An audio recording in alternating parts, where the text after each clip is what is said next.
റസൂൽ സല്ലല്ലാഹു അലൈഹി വസല്ലം തങ്ങളുടെ കുടുംബ സാഹചര്യം, തങ്ങളുടെ ജീവിത സാഹചര്യം പ്രിയപ്പെട്ട പുത്രി ഫാത്തിമ ബീവി പറയാം. ഞങ്ങളുടെ വീട്ടിൽ സാധാരണഗതിയിൽ നിങ്ങളൊക്കെ ചരിത്രത്തിൽ വായിച്ചു കേട്ടിട്ടുള്ളതുപോലെ മുഴുപട്ടിണിയാണ്. മുഴുപട്ടിണി, എന്നും പട്ടിണി. ഭർത്താവ് അലി ഇബ്നു അബീ താലിബ് റളിയല്ലാഹു അൻഹു അവറുകൾ വളപ്പിൽ പണിയെടുക്കാൻ വേണ്ടി പോയി.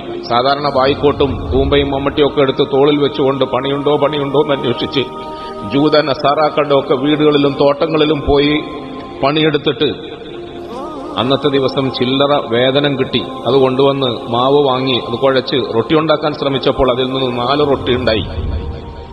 4 റൊട്ടി. ഒരു റൊട്ടി എന്റെ ഭർത്താവിന് ഞാൻ കൊടുത്തു, അലി ഇബ്നു അബീ താലിബിന്. രണ്ടാമത്തെ റൊട്ടി ഞാൻ ഹസന് കൊടുത്തു റളിയല്ലാഹു അൻഹു. മൂന്നാമത്തേത് ഹുസൈന് കൊടുത്തു റളിയല്ലാഹു അൻഹു. ഇനി 4മതൊരു റൊട്ടി ബാക്കിയുണ്ട്, അതെന്റെ ഓഹരിയാണ്. ഞാനത് കഴിക്കാൻ ആശിച്ചുകൊണ്ട് അതിങ്ങനെ പിച്ചാൻ വേണ്ടി ശ്രമിക്കുമ്പോൾ എന്റെ മനസ്സിലൊരു തോന്നൽ വന്നു. തൊട്ടടുത്ത് എന്റെ ഉപ്പയുണ്ട്. എന്റെ ഉപ്പനെ സംബന്ധിച്ചിടത്തോളം കുറെ നാളുകളായി കാണും എന്തെങ്കിലും കഴിച്ചിട്ട്.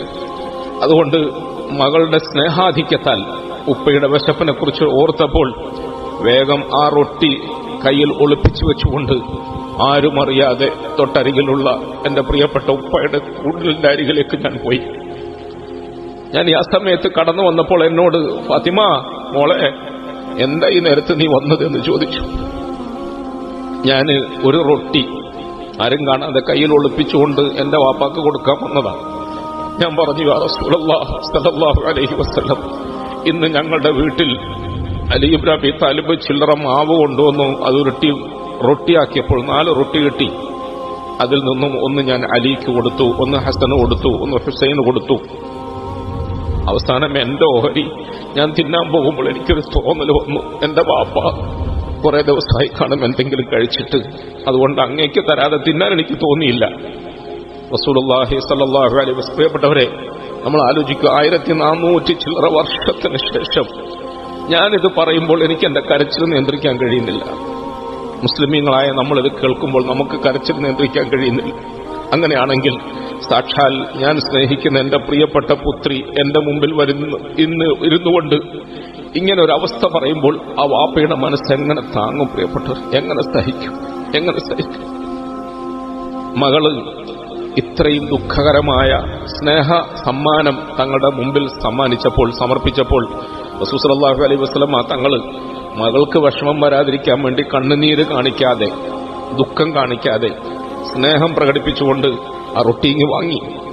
അതിൽ നിന്നും ഒരു കഷ്ണം പിച്ചി തങ്ങൾ വായിൽ വെച്ചു സ്നേഹത്തോടെ. ഞാൻ കഴിക്കുന്നത് ഇപ്പൊ ചപ്പാത്തിയല്ല, ഞാൻ കഴിക്കുന്നത് റൊട്ടിയല്ല, ഞാൻ കഴിക്കുന്നത് എന്റെ പൊന്നാര മോൾ എനിക്ക് സമ്മാനിച്ച സ്നേഹമാണ്, എന്റെ പൊന്നു മോൾ എനിക്ക് തന്ന സ്നേഹമാണ് ഞാൻ കഴിക്കുന്നത്.